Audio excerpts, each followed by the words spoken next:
ఈరోజు అమ్మవారి పండుగని ఉదయం ఒక పోస్ట్ చేశాను, ఒక వీడియో, షార్ట్ వీడియో. ఇది ఒక షార్ట్ వీడియో పెట్టాను. అమ్మవారికి అయితే 3 ఉపహారాలు అయితే పెడతాము. ఒక ఉపహారం తీసుకెళ్ళి ఈరోజు మాకు ఒక బండి అనేది వస్తుంది అన్నమాట. అమ్మవారికి అక్కడ వెయ్యాలి, ఆ బండిలో వెయ్యాలన్నమాట ఈ ఉపహారం. ఇలాగా వైట్ కలర్ క్లాత్ ఒకటి కప్పుకుంటూ తీసుకెళ్ళి ఉపహారం అందులో వేసేస్తాం అన్నమాట. పండగ అయితే ఇలా జరుగుతుంది.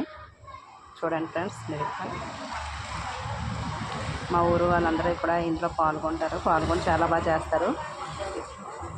మొత్తం ప్రతి ఏరియాకి తిరుగుతారన్నమాట. ఈ బండిలోనే ఈ ఉపహారాలన్నీ వేసేసాక ఇది తీసుకెళ్ళి అమ్మవారి గుడి దగ్గర వేస్తారు. నైట్కి అమ్మవారు వచ్చి ఆరగిస్తారని ఇక్కడ చిన్న పెద్ద తేడా లేకుండా అందరూ కూడా ఇందులో పాల్గొంటారు. చాలా బాగా జరుగుతుంది. పూర్తిగా వాచ్ చేయండి ఫ్రెండ్స్. లైక్ చేయండి, షేర్ చేయండి, కామెంట్ చేయండి. మా పండుగ ఎలా జరుగుతుంది, మన్నెంతల పండుగ అనమాట. అమ్మవారి ఆశీస్సులు మీ అందరికీ ఉండాలని మనస్ఫూర్తిగా కోరుకుంటున్నాను. Thank you so much all. By to all.